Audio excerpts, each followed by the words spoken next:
Bismillahirrahmanirrahim. Qala al-Imam al-Faqih Ibrahim bin Muhammad al-Bajuri asy-Syafi'i rahimahullahu taala fi kitabih al-Mawahib al-Laduniyah ala syama'il Muhammadiyah. Nafanallahu bihim wa bi ulumihim wa bil kutubihim fid dharain amin.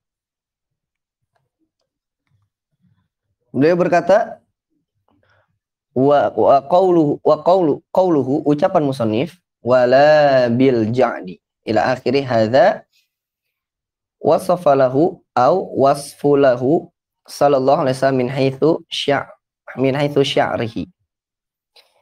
Nah, tentang ja'dun ini adalah pembahasan sifat dari rambut Rasulullah sallallahu alaihi wasallam. Ja'dun sendiri gitu ya, ja'dun itu keriting ikhwah. Gitu. Ja'dun itu artinya keriting. Wal ja'du bi fathi wa sukun. Ja'dun. Wal qatatu bi fathain. Wal Rasulullah SAW itu kan wala bil ja'dil al qatat. Qatat. Nah, qatat itu dengan difathahkan keduanya, qaf dan ta-nya alal ashhuri. Wa bi fathi fa kasrin, ada juga dengan qatitun, ada qatatun, ada juga qatitun. Wafil misbah ja'du sya'ri bidhamil ain ja'uda sya'ri bidhamil ain wa kasriha. Bisa dibaca ja'id, bisa dibaca ja'uda. Ju'udah idza kana fi tawa'u wan qibad. Tawa artinya itu lurus ya kalau tawa itu.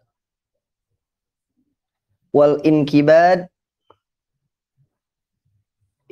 itu artinya adalah, inkibad itu bentuk masdar dari inqobado. Nah, inqobado artinya itu sama ya, kusut, maknanya kusut. Wa fihi sya'run qatatun syadidul ju'udah wa bi tahdhib al qatat sya'rud zanj wa qatu sya'ar yaquttu min babi radda wa fi lughah qatati min babi ta'ab. Jadi Rasulullah SAW itu rambutnya itu tidak keriting banget ikhwah, seperti itu. Tidak keriting sekali. Kriwil, tidak kriwil. Gitu ya. Tidak kriwil. Nanti kita simpulkan di selanjutnya ya. Rasulullah SAW rambutnya yang pertama dulu, tidak keriting. Itu dulu. Yang kedua, wala bisabati, bisa dibaca sabati, bisa dibaca sabati, bisa dibaca sabiti. Bifatsi wa fakasrin au bifatsatain au bifatsi fasukun. Bisa dibaca sabetun, bisa dibaca sabatun, bisa dibaca sabitun. Wa fi tahdzib sabito sya'ar sabaton min babi ta'iba fahuwa sabito. Idza kana mustarsilan. Lurus. Mungkin seperti perempuan ya. Nah, Rasulullah SAW rambutnya tidak sangat-sangat lurus. Seperti itu, tidak sangat-sangat lurus. Biasanya yang lurus sekali biasanya perempuan ya. Tidak seperti itu. Wasabuto subutoh, fahuwa sabutu kasahula suhula, fahuwa sahula. Wal muradu anna sya'rahu sallallahu alaihi wasallam laisa nihaya fil ju'udah wala fis sabutoh, bal kana wasatan bainahuma. Rasulullah SAW itu rambutnya tidak dari ujung ke ujung keriting, juga tidak dari ujung ke ujung lurus, tapi pertengahan, atau bahasa kitanya bergelombang aja. Rambut Rasulullah kan panjang, kemudian bergelombang doang ikhwah.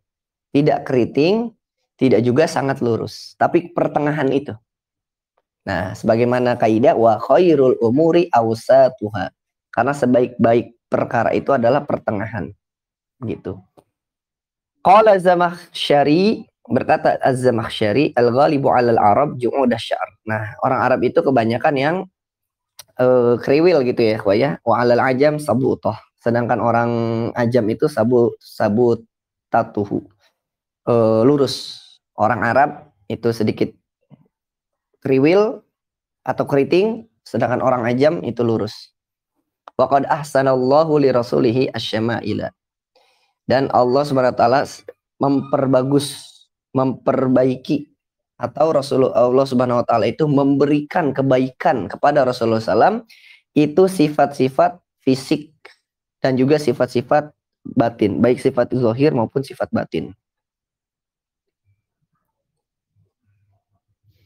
Wa jam'a fihi ma tafarraqa fi ghairihi minal fadail, dan menggabungkan gitu ya perkara-perkara yang berbeda pada selain Rasulullah SAW itu diberikan kepada Rasulullah dari keutamaan-keutamaan. Pada intinya Rasulullah itu berkumpul kepada beliau seluruh keutamaan-keutamaan.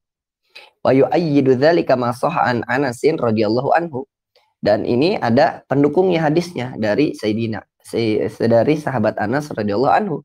Annahu sallallahu alaihi wasallam kana sya'ruhu baina sya'raini la rajila sabat. La rajila sabata al-sabuta wala ja'da qatat wala yunafi dzalika riwayah kana rajilan. Rambut Rasulullah SAW itu tidak betul-betul lurus, lurus banget, tidak juga keriting, begitu. Jadi pertengahan. Wala yunafi dzalika riwayah, dan itu tidak menafikan ada riwayat juga kana rajilan, bahwasanya rambutnya itu rajilan.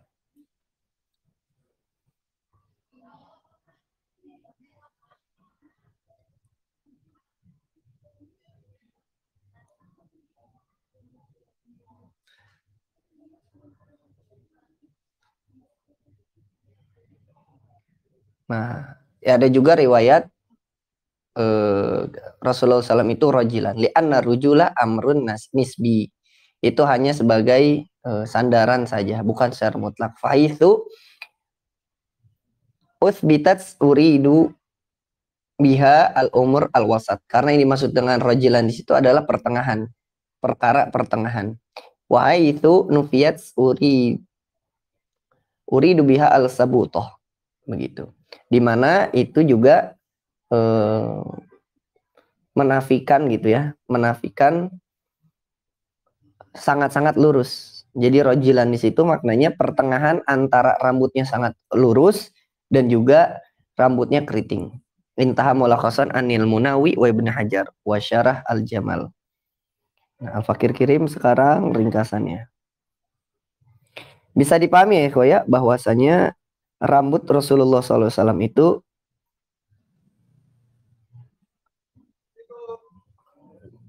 bergelombang. Sebentar ya,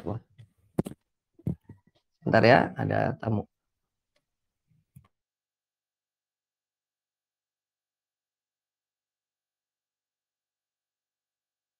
Afwan, tadi ada tamu.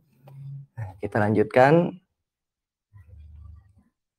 Al-Fakir kirim sekarang dilihat di grup rambut Rasulullah Shallallahu Alaihi Wasallam.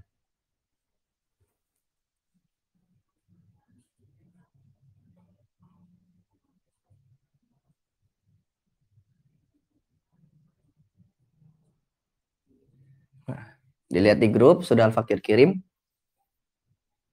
Rambut Rasulullah SAW laisa bil ja'dil qatati wala bis sabti. Tidak terlalu keriting dan tidak terlalu lurus. Rasulullah SAW memiliki rambut lurus sedikit bergelombang, gitu ya. Jadi pertengahan antara lurus dan keriting. Sangat hitam dan lebat. Ini nanti pembahasannya, ada pembahasan khusus ya tentang rambut ini. Ini sudah jadi ringkasan yang Al-Fakir buat. Sangat hitam dan lebat. Panjangnya hingga mencapai bawah daun telinga, dalam artian sebutan hingga bahu. Jadi rambut Rasulullah itu riwayatnya banyak, ada 3. 1 di bawah daun telinga, gitu ya. Yang kedua sampai tengkuk belakang, yang ketiga sampai bahu, begitu. Mungkin itu tergantung posisi melihat para sahabat Nabi ya, melihat rambut Rasulullah. Ada juga yang mengatakan ya memang terkadang rambut Rasulullah itu panjangnya sampai bawah daun telinga, kadang juga sampai sampai bahu, seperti itu. Beliau membelah rambut menjadi 2 bagian, dibelah 2 ikhwah. Rambut Rasulullah itu dibelah 2, begitu ya, dibelah 2. Beliau Shallallahu Alaihi Wasallam pernah mengepang rambut menjadi 4 ikatan. Nah, jadi karena rambutnya panjang, Rasulullah juga pernah mengepang. Beliau sallallahu alaihi wasallam memiliki beberapa helai uban di rambut kepala dan di jenggot. Ubannya hanya beberapa rambut aja. Seperti itu. Tentang rambut ini bisa dipahami ikhwah. Rambut Rasulullah sallallahu alaihi wasallam. Boleh di-share ya. Al-Fakir juga akan share.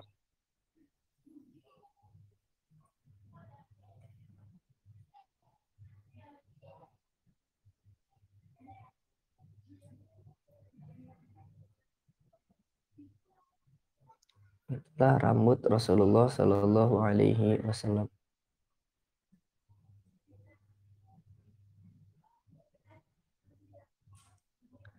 Tidak terlalu lurus, juga tidak terlalu keriting. Nah, jadi pertengahan. Tidak terlalu lurus dan juga tidak terlalu keriting. Rambut Rasulullah sallallahu alaihi wasallam. Sudah 3 sifat yang kita bahas. Yang pertama, postur Rasulullah sallallahu alaihi wasallam. Postur beliau itu cenderung tinggi.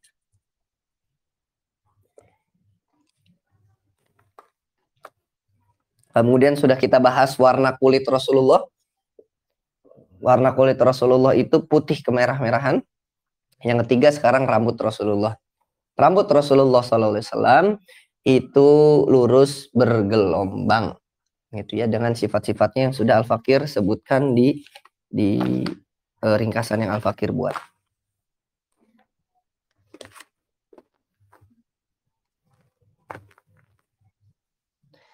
Tentang rambut ini bisa dipahami ya, ya. Sambil kita lanjut, mungkin kalau nanti ada yang didiskusikan, boleh tanyakan di kolom komentar ya. Atau boleh resen. Kita lanjut. Ucapan musannif, qauluhu ba'athahullahu ta'ala ay arsalahu bil ahkami wa syari'atil Islam.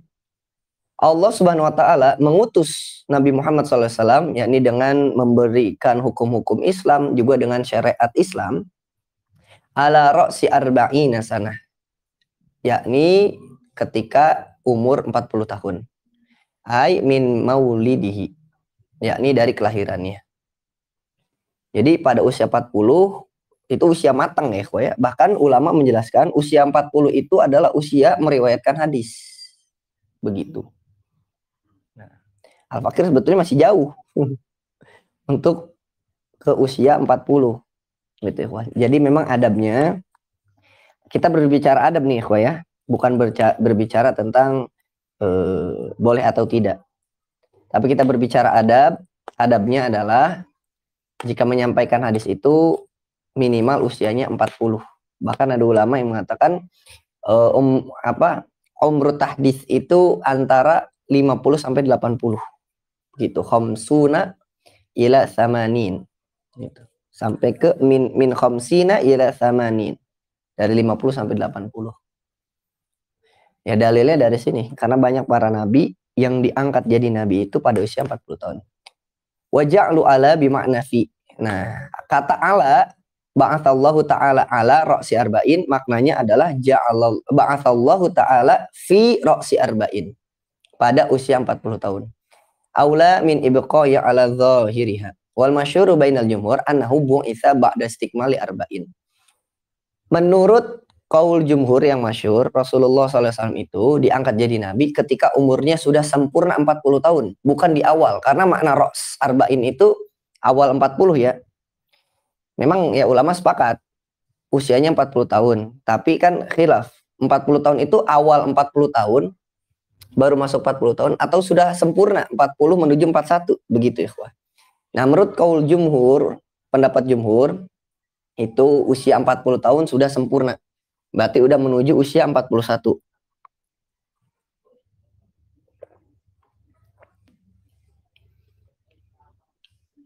Wabihi jazama al-Qurtubi wa ghairuhu. Itu yang dikuatkan oleh Imam al-Qurtubi dan selainnya. Wal muradu bi ra'si al-arba'in as-sanah allati a'laha wa ba'tsu ala ra'siha inma yatahaqqaqu bi bulughi ghayatiha. Ra's itu bukan awal ya.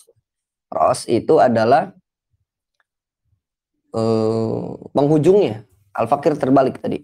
Ra's itu artinya penghujung, sudah menjadi 40 ke 41, sudah di ujung ra's. Sudah sampai ke goyahnya, sudah sampai ke ujungnya. Wa mimma yu'ayyinu dzalika khabarul Bukhari wa ghairuhu unzilat an-nubuwah wa huwa ibnu arba'ina sana. Karena sifat kenubuhan itu, nubuah itu turun ketika beliau umur 40 tahun. Wa batadaa sallallahu alaihi wasallam bi ru'ya as-shadiqah fa kana la yara ru'yan illa ja'at kaful qissabah. Rasulullah sallallahu alaihi wasallam itu melihat gitu ya, shadiqah, penglihatan yang betul. Karena bayangkan ikhwah, pertama kali nanti melihat Jibril dalam kondisi bentuk Jibril yang aslinya. Nah, betul-betul ya, makanya kalau kita baca hadis ada surat Al-Muzammil, Al-Mudaththir gitu. Rasulullah betul-betul ketakutan ikhwah. Karena mengalami sesuatu yang dahsyat gitu ya. Sesuatu yang dahsyat. Bayangkan saja, misalkan kita melihat sesuatu yang tidak pernah kita lihat sebelumnya. Itu membuat hati kita bergetar. Nah, harusnya, nah ini yang terjadi pada Rasulullah ini memang adalah yang hak, yang betul. Tapi ada orang ketika melihat sesuatu yang di luar akal, yang takjub, gitu ya, yang takjub, itu tidak peduli. Contohnya Fir'aun. Fir'aun ketika mengejar Nabi Musa, itu kan laut terbelah. Nah, sebetulnya kalau mau berpikir sedikit, nafsunya dikurangin, pakai logika aja gitu ya. Harusnya ketika mengejar Nabi Musa, itu mikir loh, kok laut bisa terbelah ya? Harusnya mikir seperti itu. Harusnya berpikir seperti itu. Tapi karena Fir'aun sudah dikuasai oleh nafsu, gitu ya, sudah dikuasai nafsu, dia tidak peduli, bodoh amat. Mau laut terbelah jadi dua kek, mau seperti apa kek, tidak peduli, hantam terus, kejar terus. Nah, itu dia yang membuat takjub tersebut tidak ada gunanya. Maka penciptaan langit, bumi, gunung, pemandangan itu tidak ada dampaknya pada seseorang yang masih dikuasai oleh nafsu. Begitu. Tapi kalau kita menurunkan nafsu kita, misalnya kita punya kebiasaan, kita seneng naik gunung. Bagus naik gunung, tapi jangan tinggalkan sholat. Bagus naik gunung, tapi jangan bermaksiat. Karena kalau kita mengedepankan hawa nafsu, tadaburnya tidak ada manfaatnya. Begitu. Jadi kejadian-kejadian yang menakjubkan itu tidak ada asarnya, tidak ada dampaknya bagi kita. Karena apa? Karena kita masih dikuasai oleh hawa nafsu. Di bulan Ramadan ini adalah bulan yang paling ideal bagi kita untuk bertafakur dan bertadabur, ikhwan. Karena apa? Karena di bulan ini kita sedang berusaha mengendalikan hawa nafsu kita. Seperti itu. Jadi di bulan Ramadan ini jangan jadi malas. Itu harusnya lebih semangat. Harusnya lebih semangat. Nah, sini disebutkan ketika ini kisah di Gua Hiro ya. Ketika itu Rasulullah Shallallahu alaihi wasallam melihat ru'ya, di sini berarti bermimpi, itu seperti kalau di riwayat yang lain misla falakis subahi gitu ya. Kalau di sini ka falakis subahi. Itu seperti cahaya subuh. Gitu ya, cahaya subuh. Seperti cahaya subuh, jadi diberi, ini kisahnya nih ikhwah. Jadi diawali Rasulullah itu bermimpi seperti didatangi cahaya subuh. Tumaja aku Jibril wa huwa bighar Hira. Awal-awal nih sebelum diangkat jadi nabi. Nah, ini kisahnya nih, tolong disimak baik-baik ya. Pertama itu kan kita sudah tahu irhas ya. Kita sudah pernah belajar irhas. Siapa yang tahu irhas, ikhwah?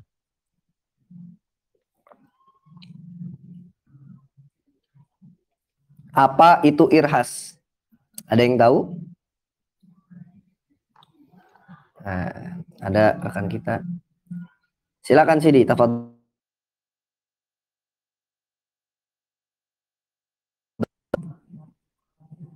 Siapa ini? Sidi Erlangga, Sidi Imam, Tafadol sudah dibuka mic-nya. Apa itu irhas? Kalau ada ya Ustaz, bukannya itu irhasat ya, tanda-tanda kenabian dari kecil begitu. Tanda kenabian. Selanjutnya apa? Kurang lengkap. Imam bisa melanjutkan? Kejadian luar biasa yang Allah berikan kepada calon nabi, Ustaz. Calon nabi berarti tanda-tanda kenabian sebelum diangkat menjadi nabi. Calon nabi itu maksudnya sebelum diangkat jadi nabi. Sekarang pertanyaannya, apa contoh irhas Nabi Muhammad SAW? Contohnya apa? Dibelah dadanya Ustaz, pas kecil. Dengar si Erlangga? Pas awal pembelahan dadanya Ustaz, pas masih kecil, pada saat bermain. Dada, assalamualaikum. Apalagi Sidi Imam, contoh irhas Rasulullah. Diikuti awan, Ustaz, pas berdagang ya, kalau nggak salah. Oke, baik. Cakep, betul sekali. Tapi assalamualaikum, jadi ya ini harus kita pelajari ya, ya. Kalau kita belajar misalkan di Qawmi Utubian, kemudian juga di kitab-kitab akidah lainnya gitu ya, itu memang ada pembahasan bahwasanya kita ini wajib mempelajari tentang kisah Rasulullah SAW. Bahkan kalau kita punya anak, kita harus ngajarin Rasulullah itu lahir di Mekah, meninggal di Madinah, itu harus diajarin, wajib hukumnya begitu. Taib ahsanallah ilaikum. Jadi irhas nih udah ada nih ikhwah, tanda-tanda, bahkan dikisahkan pun para pendeta di zaman itu yang masih lurus itu tahu ini anak beda nih, ini anak punya tanda-tanda nih begitu. Maka dari itu di dalam sebuah riwayat ada fakir lupa pendeta Yahudi atau pendeta Nasrani itu mengingatkan kepada paman Rasulullah SAW untuk betul-betul menjaga Rasulullah, untuk menjaga anak ini Rasulullah, karena memiliki tanda-tanda kenabian seperti itu. Akhirnya waktu terus berjalan. Ada ini ikhwah, ini penting nih. Ini penting ya. Bayangkan sebelum lahir ayah beliau yang bernama Abdullah itu wafat. Jadi Rasulullah SAW lahir ke dunia tanpa seorang ayah. Tanpa seorang ayah. Yatim piatu sejak dalam kandungan. Kalau tidak salah itu ketika sedang perjalanan dagang ya. Kemudian ibu beliau Sayyidah Aminah itu wafat ketika beliau masih balita, usia 2 tahun. Usia 2 tahun. Usia 2 tahun ini mulai diurus oleh kakek beliau, Abdul Muthalib. Diriwayatkan hanya sampai usia 8 tahun. Jadi diurus oleh Abdul Muthalib sekitar 6 tahun. Selanjutnya setelah Abdul Muthalib meninggal, Rasulullah diurus oleh paman beliau. Nah di sini Rasulullah SAW sudah belajar ekspor perdagangan. Udah belajar ekspor, bayangin ikhwah. Seusia Al-Fakir sekarang berarti ya. Usia 20-an itu sudah bisa mengekspor. Gitu. Belum jadi nabi. Begitu. Tapi ini dia. Track record Rasulullah itu betul-betul bersih gitu ya. Track recordnya itu bersih. Ketika kecil mengembala kambing, sifat pemimpinnya sudah muncul di sana. Maka dari perjalanan Rasulullah SAW ini kita nanti bisa mendidik anak kita. Anak kita itu diawali harus memiliki sifat pemimpin. Sifat pemimpin ini bukan berarti nyuruh-nyuruh orang, bukan. Tapi tanggung jawab, mengatur keadaan, memanage segala urusan. Nah begitu ikhwah. Jadi carilah gitu ya, sesuatu yang bisa memunculkan, yang bisa mengembangkan sifat kepemimpinan di dalam anak kita nanti. Begitu. Dan setiap anak berbeda-beda. Inilah pentingnya orang tua tuh. Di situ tuh pahalanya orang tua, di situ tuh. Capeknya di situ. Nah, sebagaimana kita ketahui, madrasatun ula. Ibu itu adalah madrasah pertama bagi seorang anak. Maka madrasahnya harus baik atuh. Sekolahnya harus baik. Seorang ibu adalah sekolah pertama bagi seorang anak. Jadi kalau mau anak kita baik, sekolahnya juga harus baik. Bukannya sekolah, fasilitas di dalam juga harus baik. Kurikulumnya baik, kepala sekolahnya baik, guru-gurunya baik. Nah, begitu. Dari kisah Rasulullah ini sebetulnya banyak sekali yang bisa kita ambil ya, ya. Umur 20-an itu sudah pintar berdagang lah. Dan jujur itu tuh. Orang kalau dagang nyari untung. Siapa sih yang dagang nggak nyari untung? Tapi Rasulullah dagang ya dagang. Dagang ya dagang. Gitu. Untung itu bonus. Untung itu bonus. Yang penting poinnya itu adalah di berdagangnya itu ya, kawan. Dijual belinya itu. Muamalahnya itu. Adapun nanti untungnya besar atau kecil, ya itu berarti bonus. Beda dengan orang zaman sekarang. Sampai rela-rela bohong dan lain sebagainya.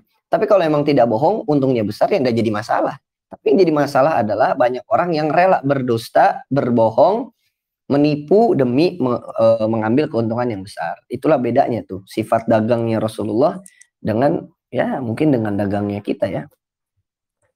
Karena kita kebutuhan kita ini itu ya Rasulullah sederhana gitu. Di usia 25 nanti beliau menikah dengan Sayyidah Khadijah. Dengan Sayyidah Khadijah. Rasulullah SAW hampir mayoritas istri beliau itu janda ya. Mayoritas istri beliau itu janda. Hanya beberapa yang gadis. Salah satunya Sayyidah Aisyah dan juga diriwayatkan yang kedua adalah Maria Al-Kibtiyah. Sisanya semuanya janda. Gitu. Jadi kalau mau ngikutin sunnah Rasulullah ya nikahin janda dulu lah. Gitu. Tapi kan kata Rasulullah apa? Disuruh milih yang gadis. Jadi tidak semua, itu kan kontradiktif. Ya kan? Rasulullah menikahi janda dulu. Tapi ucapan beliau disuruhnya kita menikahi gadis dulu. Jadi apa yang Rasulullah lakukan itu belum tentu itu dianjurkan bagi kita, ikhwan. Ini sudah kita bahas ya di pertemuan sebelumnya. Bahwasanya apa yang Rasulullah lakukan itu belum tentu dianjurkan bagi kita.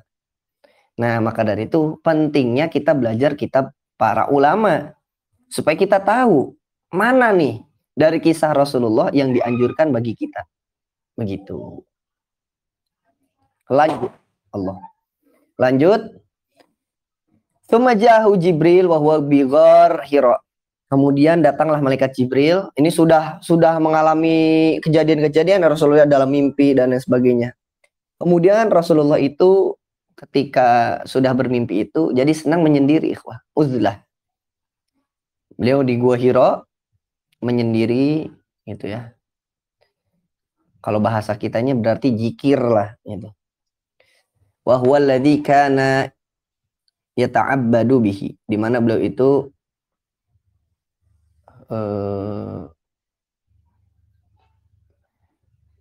beribadah gitu ya. Beribadah di sini itu berzikir gitu ya, kok ya. Mengingat-ingat gitu. Ciptaan sang pencipta. Faqala lahu, kemudian Jibril datang berkata kepada Rasulullah, Iqra, kata apa? Bacalah. Iqra, bacalah. Kemudian disebutkan faqala, Rasulullah SAW menjawab, ma ana biqari. Aku tidak bisa baca.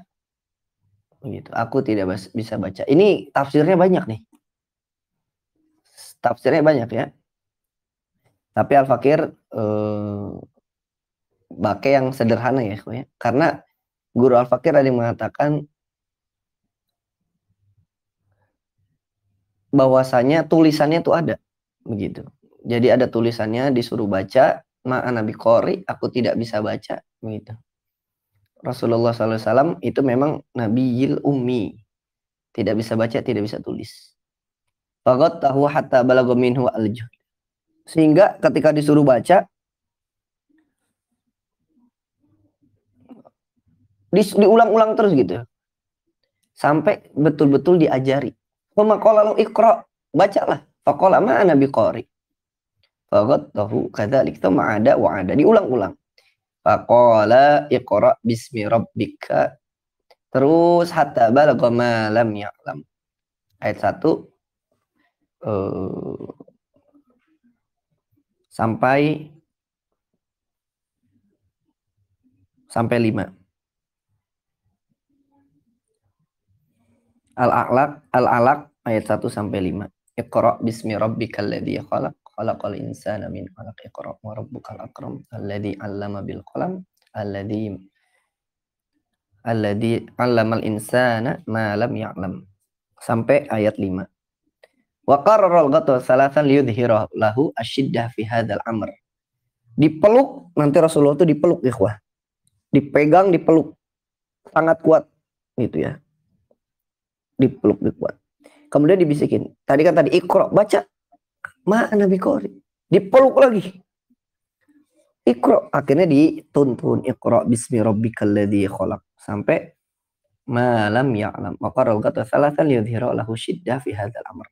Dipegang, dipeluk itu karena ini benar-benar sesuatu yang penting. Nah, ini juga kita dapat hikmah nih. Awal pertama kali wahyu yang turun adalah disuruh baca. Baca itu artinya kita disuruh belajar. Bacalah itu artinya kita disuruh memahami keadaan sekitar kita. Iqra, bacalah. Hendaknya kita ini di dunia ini kita lihat keadaan kondisi sekitar kita. Fayatanabbahu li thaqli ma sayulqa alaih.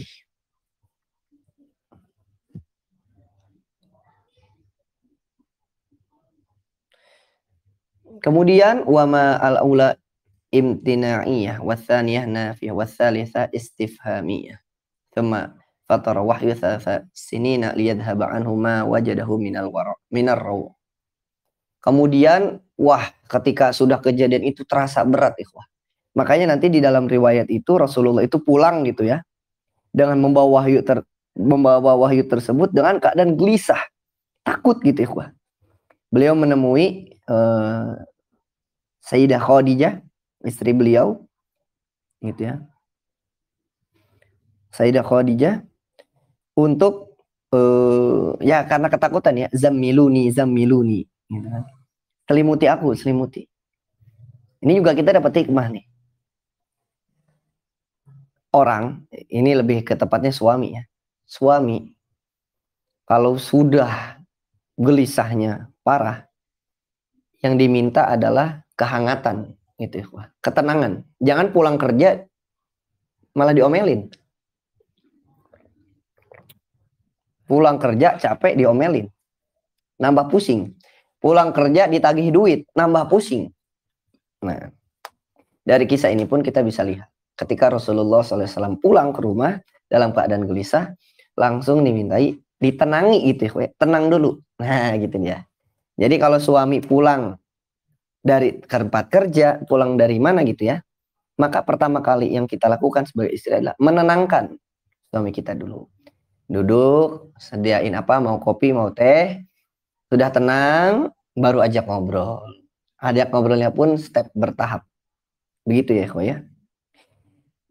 Kisahnya itu memang begitu ikhwah, dalam artian ya ini kan kisah tentang Rasulullah, tapi hikmahnya itu banyak ikhwah. Pelajaran yang bisa kita ambil itu banyak. Begitu. Salah satunya itu. Kemudian disebutkan wahyu itu tidak turun gitu ya, kosong selama 3 tahun. Wa yazida tashwiquhu ilal aud, sampai ada rasa ini ya ikhwah ya, udah gelisah tapi kok nggak ada lagi gitu ikhwah. Akhirnya kan jadi rindu banget gitu ikhwah. Sudah sangat-sangat rindu. Di dalam riwayat yang lain itu nanti karena Rasulullah SAW itu takut, khawatir, maka Khadijah itu menenangkan Rasulullah, kemudian nanti dibawa kepada saudaranya Khadijah yang bernama Waraqah bin Naufal. Begitu ya, putra pamannya Sayyidah Khadijah yang beragama Nasrani. Begitu. Nah, disebutkan di dalam riwayat Imam Bukhari, Waraqah itu buta, ikhwah. Waraqah itu buta. Kemudian Khadijah berkata kepada pamannya ini, ke anak pamannya gitu ya. Jadi kata Warokoh, apa yang terjadi itu? Minta diceritain nih. Rasulullah SAW itu menjelaskan kisahnya. Beliau di Gua Hiro, datang ini, turun wahyu, gitu-gitu dijelaskan. Begitu kan. Kemudian Warokoh ini bilang, ini adalah namus gitu. Seperti yang pernah Allah turunkan kepada Musa. Gitu kan. Kemudian Warokoh berkata, seandainya aku masih muda dan aku masih hidup saat kamu nanti diusir oleh kaummu, gitu kan.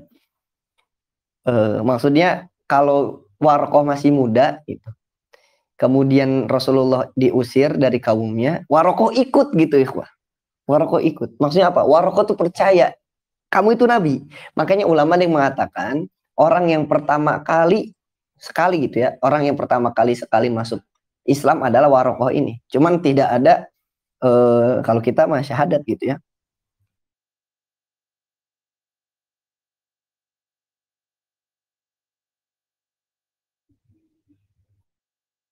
Apa nih terputus. Rasulullah bertanya, apakah aku akan diusir gitu ya?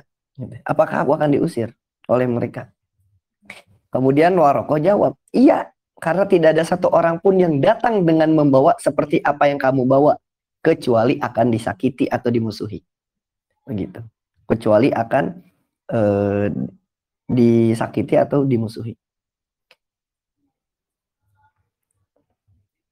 Sama nih. Naam, lam ya'ti rajulun qattu bimithli ma ji'ta bihi illa udiya. Seperti itu, disakiti. Nah, ini juga kita dapat hikmah ya, Wah. Setiap kebenaran yang kita bawa itu tidak semua orang akan terima. Ingat ini, Al-Fakir ulang, setiap kebenaran yang kita bawa itu tidak setiap orang akan terima. Pasti ada yang kontra. Kemudian Al-Fakir juga mencari tahu secara biologis gitu ya. Ternyata otak manusia itu cenderung menolak perubahan. Otak manusia itu cenderung menolak perubahan. Jadi ketika ada sesuatu yang berbeda, otak kita ini akan refleks ikhwah. Otak kita ini akan refleks untuk menolak. Gitu. Jadi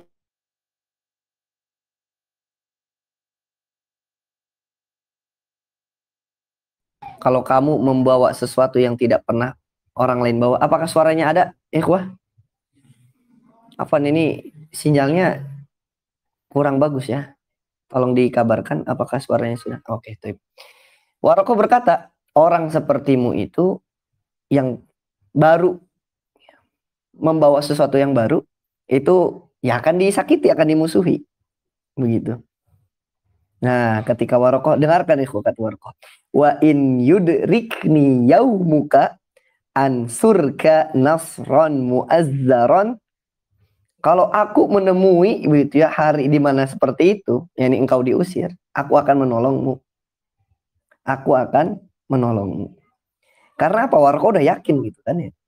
Warokoh betul-betul sudah yakin. Warokoh tidak mengalami peristiwa yang diyakininya tersebut karena beliau itu meninggal ya. Warokoh itu sudah keburu meninggal. Tsumma lam yanshab Warokoh an tuwfiya wa fatarul wahyu qala Ibnu Syihab wa akhbarani Abu Salam Ibnu Abdurrahman an Jabir Abdul Ansari qala wa huwa yuhadits an fatarul wahyu fa qala li hadithi baina ana amshi. Akhirnya Warokoh itu sudah keburu meninggal ikhwah. Warokoh sudah keburu meninggal.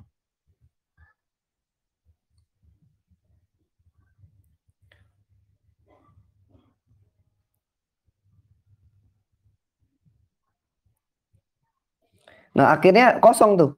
Wahyu kosong ikhwah. Nah, kita masuk ke kitab kita lagi. Wahyu kosong, kalau di sini disebutkan selama 3 tahun. Akhirnya tsumma nazzala alaihi, kemudian ternyata wahyu turun lagi. Faqala ya ayyuhal muddatsir qum fa'anzir. Jadi wahyu yang kedua yang turun adalah surat Al-Mudatsir. Ya ayyuhal muddatsir qum fa'anzir ila qaulihi warrujza fahjur. Inilah dakwah secara sudah mulai dakwah secara sembunyi-sembunyi. Wal qaulu bi annaha awwala ma nazala batil kama qala Nawawi. Adapun pendapat yang mengatakan Ayyuhal Mudaththir ini wahyu pertama itu pendapat yang batil. Ingat, wahyu pertama yang turun adalah surat Al-Alaq, yang kedua adalah surat Al-Mudaththir. Seperti itu. Intaha Ibnu Hajar bitasarruf.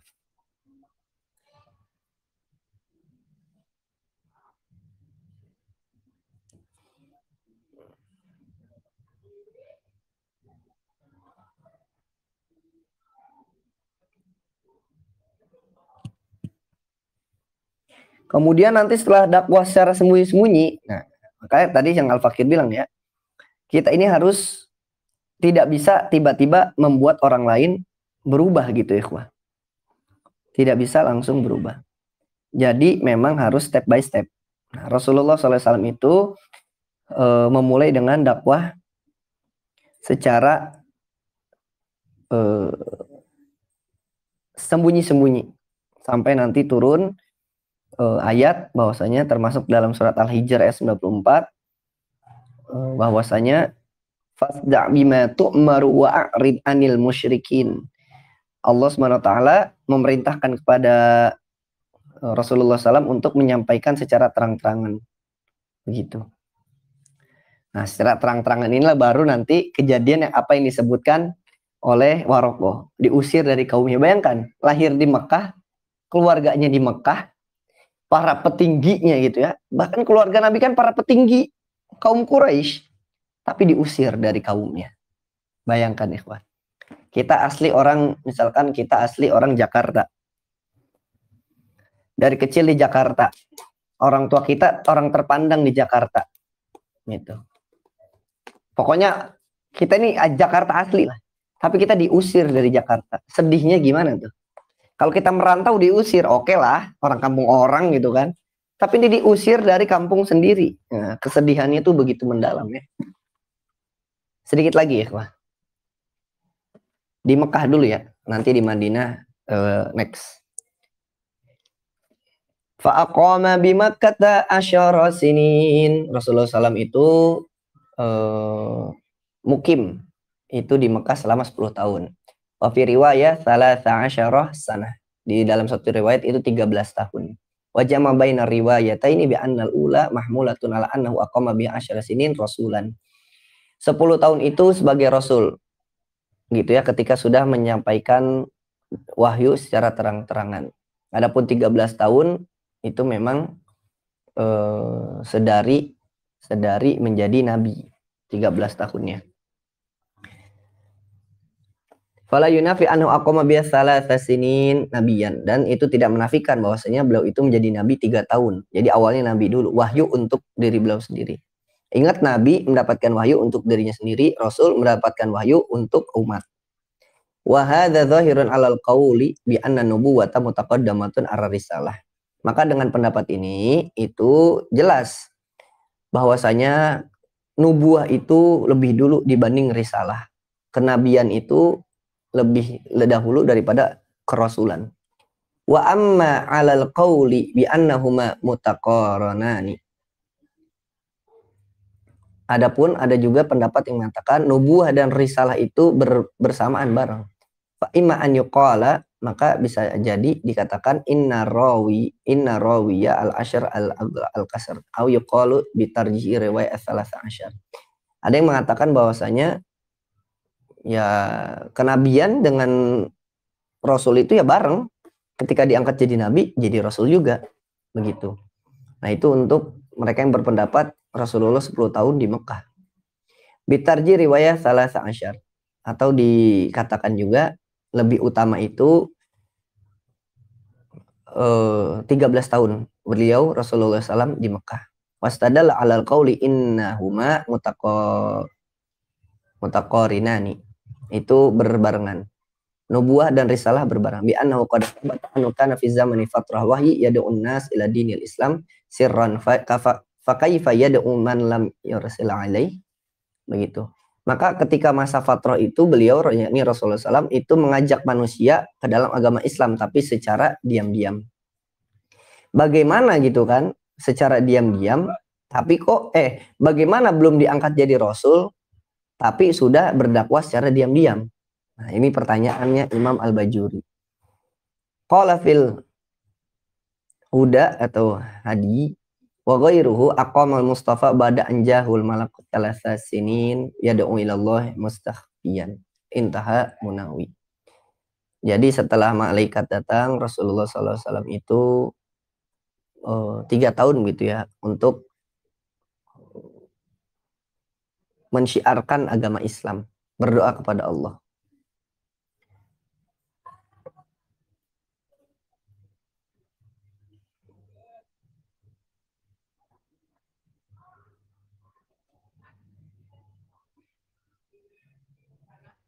Adapun makna istaghfa bersembunyi gitu ya, diam-diam.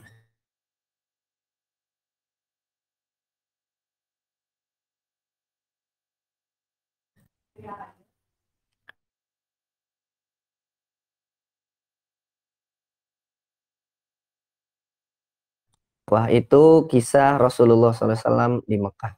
Jadi yang pendapat mengatakan 10 tahun, ada yang berpendapat 13 tahun. Yang sebagaimana telah kita ketahui, itu 13 tahun ya. 40 tahun menjadi orang biasa gitu ya, Rasulullah SAW. Di usia 40 tahun diangkat jadi Nabi. Selama 13 tahun di Mekah, nanti selama 10 tahun itu di Madinah. Begitu. 10 tahun di Madinah. Jadi usia Rasulullah SAW 63 tahun. Baru nanti kisah-kisah sedih ya. Amul huzn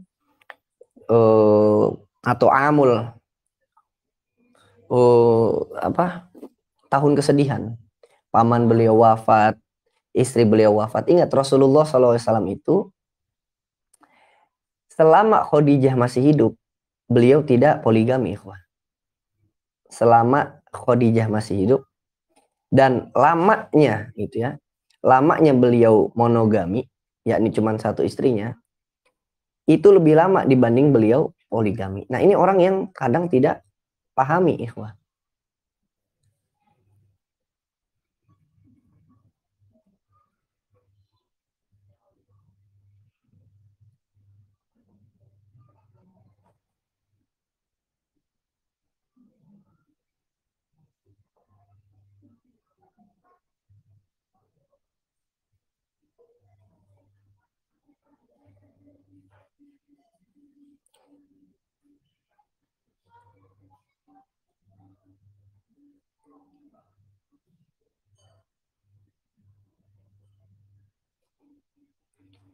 25 tahun ikhwah Rasulullah dan Sayyidah Khadijah bersama-sama. Jadi meninggalnya itu sekitar Rasulullah SAW usia 50 tahun.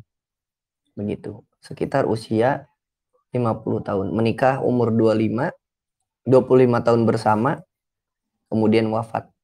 Ya, Sayyidah Khadijah.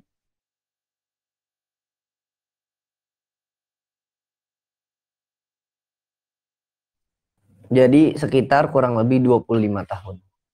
Dari usia 50, kita ambil 50 ya. Berarti sisa 13 tahun. Nah, dari 13 tahun akhir inilah Rasulullah SAW memang diperintahkan oleh Allah untuk menikah.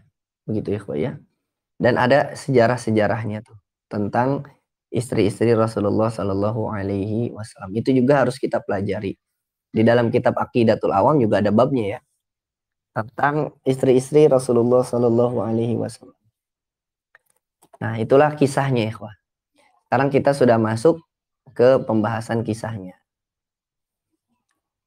Nanti insya Allah pembahasan di Madinah, kemudian juga wafatnya Rasulullah, juga sedikit sifat fisiknya lagi. Ini masih hadis pertama ya. Insya Allah kita lanjutkan di pertemuan selanjutnya. Baru kita masuk ke hadis yang kedua.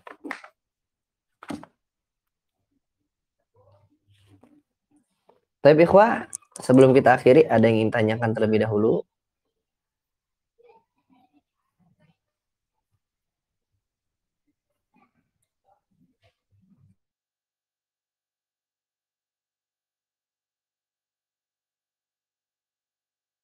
Nanti sifat-sifat fisik lainnya itu mengikuti ikhwah.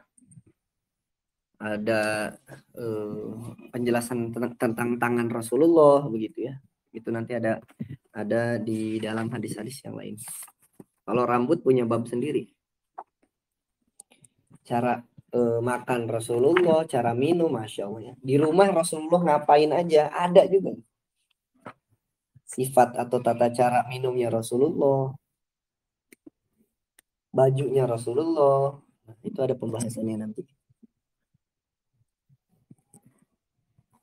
Sedikit-sedikit kita pelajari tentang kehidupan Rasulullah SAW. Setelah belajar kitab ini, nanti juga belajar tentang ini, khosois, kekhususan Nabi. Gitu. Nah, belajar kitab ke khosois. Nanti kalau sempat kita ngaji kitab Unmudhajul Labib. Itu ringkasan dari Al-Khosois, ya, karangan Imam Suyuti. Kekhususan Nabi. Jadi hanya Nabi yang bisa melakukan, yang boleh melakukan hanya Nabi. Seperti nikah lebih dari 4, itu kan hanya Nabi. Begitu.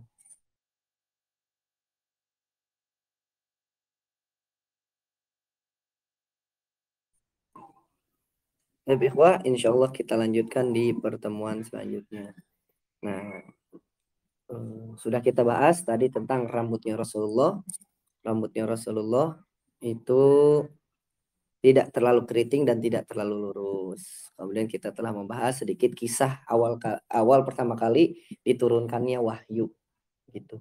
Imam Bukhari itu di awal kitabnya, kitab Sahih Bukhari itu babnya itu kaifa kana balul wahyi. Bagaimana pertama kali turunnya wahyu. Nah, dijelaskan tuh. Yang bunyi lonceng lah, bunyi apa, suara gemuruh dan lain sebagainya. Itu pembahasan tentang pertama kali turunnya wahyu. Dan itu membuat Rasulullah dagdikduk gitu ya, ya. Membuat Rasulullah gelisah. Gitu. Sampai suatu nanti Rasulullah itu menunggu wahyu. Gitu. Gelisahnya karena tidak tertebak gitu ikhwah kapan datangnya ya. Gitu. Tapi Rasulullah ketika Jibril datang senangnya bukan main. Gitu. Awal-awal memang gelisah seperti kisah yang awal tadi, awal pertama kali gelisah. Sampai nanti yang kisah turunnya Ad-Duha dengan Alam Nasyrah. Itu Rasulullah juga lah. Kok sudah tidak ada wahyu lagi gitu. Kepikiran terus. Itu kepikiran terus. Dan kisah gitu ya Pak ya. Dari kisah Nabi SAW dan Nabi sebelum Nabi Muhammad itu betul-betul bisa kita jadikan pelajaran.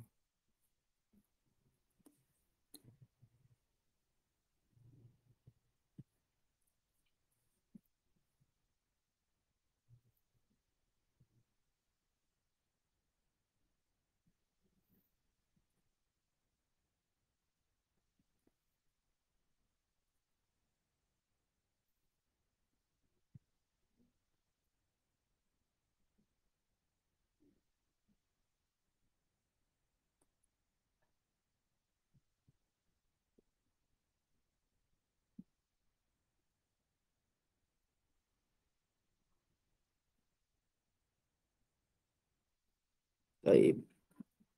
Insyaallah kita lanjutkan di pertemuan sebelumnya. Hadza akhiruhu wa sallallahu ala sayyidina Muhammadin wa ala alihi wa sahbihi ajmain. Akhirul kalam Allahumma fiqil aqwami thoriq wa ila liqa'il mutajaddid. Wassalamualaikum warahmatullahi wabarakatuh.